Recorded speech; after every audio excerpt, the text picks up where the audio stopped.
देखिए, राजस्थान के इतिहास में हमने अब तक पुरातात्विक स्रोतों की बात की, उसके बाद में हमने पुरालेखीय स्रोतों की बात की, और अभी जो फिलहाल हमारा जो टॉपिक चल रहा है वो है ऐतिहासिक साहित्य। और ऐतिहासिक साहित्य को हमने अलग अलग लैंग्वेज के हिसाब से अलग अलग भागों में डिवाइड किया है, जैसे कि हिंदी साहित्य है, राजस्थानी साहित्य है, फारसी साहित्य है।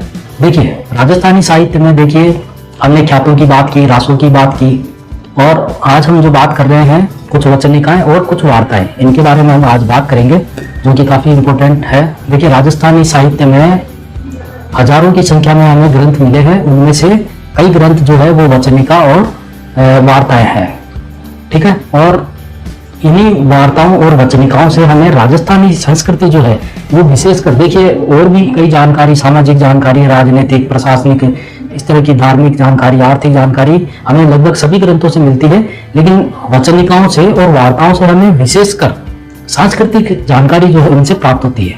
तो पहला जो हमारा ग्रंथ है अचलदास खींचीरी वचनिका, ठीक है दोस्तों। राजस्थान में इतिहास में जब भी ऐतिहासिक साहित्य से संबंधित जब कोई प्रश्न आता है तो उस हिसाब से ये वचनिका जो है वो काफ़ी इम्पोर्टेंट है, और इसका इम्पोर्टेंस इसलिए भी ज़्यादा है कि देखिए, राजस्थान में ऐतिहासिक साहित्य में सबसे प्राचीन वचनिका जो है वो ये अचलदास खींचीरी वचनिका है, और इसके जो रचयिता थे वो थे शिवदास गार्डन, या आप शिवदास चारण भी इसे कह सकते हैं, और विक्रम संवत 1490 अर्थात 1433 ईस्वी के आसपास इसकी रचना हुई। और इस वचनिका से हमें गागरोन के जो शासक थे, खींची शासक, उन शासकों के बारे में हमें इससे जानकारी मिलती है। और इसके साथ साथ उस समय की देखिए जो कपड़े थे, जो वस्त्र थे, उनका यहाँ पर विशेष तौर से इस ग्रंथ में उन कपड़ों का नामों का उल्लेख हुआ है। और जैसे कि आप देख सकते हैं, राजस्थानी भाषा में एक बड़ा आम शब्द है गुदड़ी, वो इस ग्रंथ में उसका उल्लेख किया गया है। इसके अलावा देखिए जामा, झागा और चौपड़ का खेल, तो इस प्रकार कई जो है ऐसे शब्द जो है वो आज भी प्रचलित है, वो उन शब्दों का इस ग्रंथ में उल्लेख किया गया है। और इस वचनिका से हमें यह भी पता चलता है कि वर या वधू के चयन के लिए उस समय भाट या भाटियों को भेजा जाता था, ठीक है। भाट या भाटियों को वर वधू के चयन के लिए भेजा जाता था, ठीक है दोस्तों। तो अगर इससे संबंधित कोई प्रश्न आता है तो आपका बिल्कुल क्लियर है, अचलदास खींचीरी वचनिका। दूसरे ग्रंथ की हम बात करेंगे दलपत विलास, और यह एक अधूरा ग्रंथ है, और इसकी रचना जो है बीकानेर के महाराज कुमार दलपत ने की थी। और इस अधूरे ग्रंथ का जो प्रकाशन है बीकानेर के शार्दुल राजस्थानी रिसर्च इंस्टीट्यूट द्वारा की गई। और इस ग्रंथ से हमें क्या विशेष जानकारी प्राप्त होती है कि देखिए, पानीपत के दूसरे युद्ध के बाद में हेमू का जो वध है वो अकबर द्वारा नहीं करवाया गया था। तीसरे ग्रंथ की बात करते हैं राव रतन महेश दासोत्री वचनिका। देखिए, खेड़िया शाखा के चारण जग्गा, जिन्होंने इस ग्रंथ की रचना की, बीकानेर के राजा रतन सिंह के दरबारी कवि थे। और इस ग्रंथ की जो रचना थी वो धर्मत के युद्ध के बाद हुई। तो इससे हमें क्या पता चलता है, धर्मत के युद्ध के बारे में काफी विस्तार से पता चलता है। अगला ग्रंथ है राव प्रताप सिंह मुकम सिंह हरि सिंहोत्री बाथ। थोड़ा सा बड़ा नाम है, अटपटा सा नाम है, लेकिन इम्पोर्टेंट है। और इस ग्रंथ के जो रचयिता थे वो किशनगढ़ महाराज बहादुर सिंह थे, और यह एक वार्ता है, ठीक है दोस्तों। और इस ग्रंथ से हमें उस समय की मध्यकाल की जो मुगलों की जो युद्ध करने की जो नीतियां थी, उन नीतियों के बारे में इसमें विस्तार से बताया गया है। साथ ही साथ औरंगजेब की जो शासन नीति थी और सैन्य नीति थी, उसका भी इसमें विस्तार से उल्लेख किया गया है। अगला ग्रंथ है वीरमदेव सोनगरारी बात, और यह एक अर्ध ऐतिहासिक ग्रंथ है। और इस ग्रंथ से हमें अलाउद्दीन के जो जालोर अभियान था उस अभियान के बारे में विस्तार से जानकारी प्राप्त होती है। अगला इम्पोर्टेंट ग्रंथ है कानड़ दे प्रबंध, और ये वाकई में बहुत इम्पोर्टेंट है परीक्षा के हिसाब से भी। और इसकी जो रचना है वो पद्मनाभ ने की थी, और प्रोफेसर कांतिलाल व्यास, उन्होंने इस ग्रंथ का संपादन किया है। और कांतिलाल व्यास जी के अनुसार यही एक ऐसा एकमात्र ग्रंथ है जिससे हमें घटनाओं की सच्ची जानकारी प्राप्त होती है। और ये जो ग्रंथ है वो 1455 ईस्वी के आसपास लिखा गया। और इस ग्रंथ से हमें देखिए, जालोर पर जब अलाउद्दीन ने आक्रमण किया तो उस समय दोनों के बीच में जो युद्ध हुआ और जो भी कूटनीतियाँ वगैरह जो रची गई उस समय, तो वो पूरा जो विस्तार से है ना उसका वर्णन इस ग्रंथ में किया हुआ है। और यह जो ग्रंथ है वो जैन देवनागरी लिपि में लिखा हुआ है। अगले ग्रंथ की बात करते हैं। पद्मावत काफ़ी फेमस ग्रंथ है और इसकी जो रचना है मलिक मोहम्मद जायसी उनके द्वारा की गई है।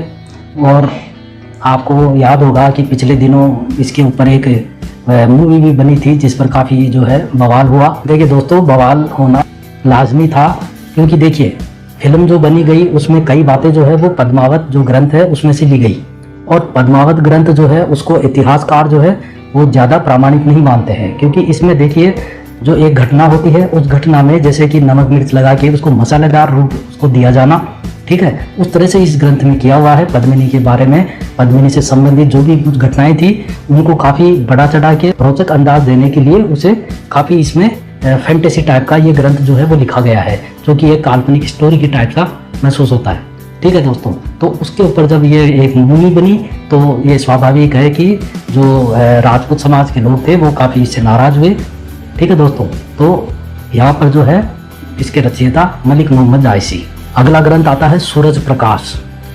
इसके जो रचयिता थे वो थे कर्णिदान, ठीक है, और ये कर्णिदान थे जोधपुर शासक अभय सिंह के दरबारी थे। और इस ग्रंथ से देखिए हमें जसवंत सिंह, अभय सिंह और अजीत सिंह, इन तीनों राजाओं के शासन के समय की जो स्थिति थी उस स्थिति के बारे में हमें विस्तार से जानकारी इस ग्रंथ में प्राप्त होती है। अगला ग्रंथ आता है राजरूपक और इसके जो रचयिता थे वीरबाण, ठीक है, वीरबाण जो थे जोधपुर के शासक अभय सिंह के दरबारी कवि थे। और इस ग्रंथ में सेतराम जी से लेकर के अभय सिंह जी तक जो जोधपुर के शासक रहे हैं इनके बीच का जितना भी जो समय है उस पूरे समय का इसमें जो है स्थिति का वर्णन किया गया है। और इस ग्रंथ में देखिए राठौड़ों द्वारा मुगल सेनाओं के विरुद्ध जो मुख्य युद्ध लड़े गए उस समय के दौरान उन युद्धों का इसमें विस्तार से वर्णन है। जैसे देखिए देसूरी का युद्ध, नाडोल का युद्ध, नागौर का युद्ध, ठीक है, तो इन युद्धों के बारे में इस ग्रंथ में विस्तार से बताया गया है।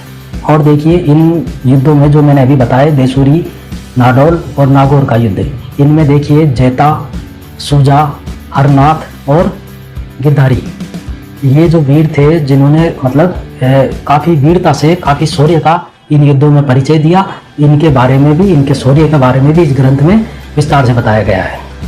अगला ग्रंथ आता है गुणभाष और कवि हेमचंद्र द्वारा जोधपुर शासक गज सिंह जी के समय यह ग्रंथ लिखा गया।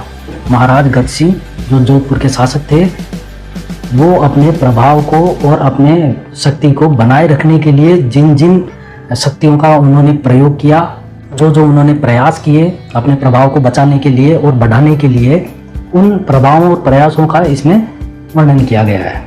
और इसके साथ ही देखिए उस समय की शिक्षा पद्धति, उस समय के महल, दरबार, खेलकूद, मनोरंजन, उनका भी इसमें विस्तार से वर्णन किया गया है। अगला ग्रंथ आता है गुण रूपक। देखिए महाराज गज सिंह के समय ही केशव दास द्वारा यह ग्रंथ लिखा गया। और इस ग्रंथ से हमें देखिए विवाह समारोह, उस समय के त्यौहार, विशेष तौर से दशहरा, उसके बारे में, वेशभूषा, इनकी जानकारी हमें प्राप्त होती है। लेकिन इसमें यह है कि दोस्तों कि इस लेखक के जो रचयिता है केशव दास, इन्होंने काफ़ी बातें जो है उन्होंने गुणभाष से, जो गुणभाष जो इससे पहले हमने बात की जिस ग्रंथ की, उस ग्रंथ में से ली हुई है कई बातें।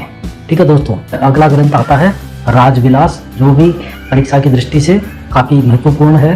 देखिए मेवाड़ के प्रसिद्ध राजा हुए महाराणा राज सिंह, और उन्हीं के समय में कवि मान, उनके द्वारा यह ग्रंथ लिखा गया। और यह ग्रंथ जो है महाराणा राज सिंह और जगत सिंह जी दोनों के बारे में विस्तार से जानकारी देता है। और इस ग्रंथ से हमें देखिए मेवाड़ और बागड़ का जो इलाका है उसकी भौगोलिक स्थिति का, उदयपुर नगर के निर्माण का, और महाराज राज सिंह ने जो काफ़ी परोपकारी काम किए, महाराणा राज सिंह इस बारे में काफ़ी फेमस है मित्रों।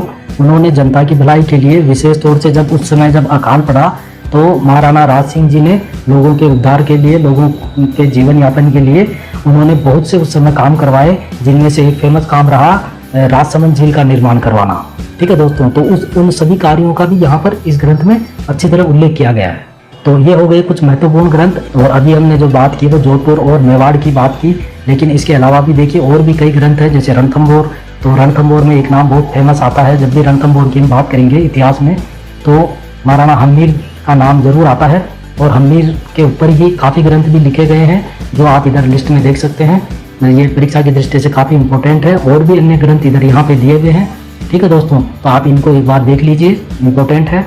और आज की वीडियो यहीं तक, और अगली वीडियो में मिलते हैं, तब तक के लिए नमस्कार।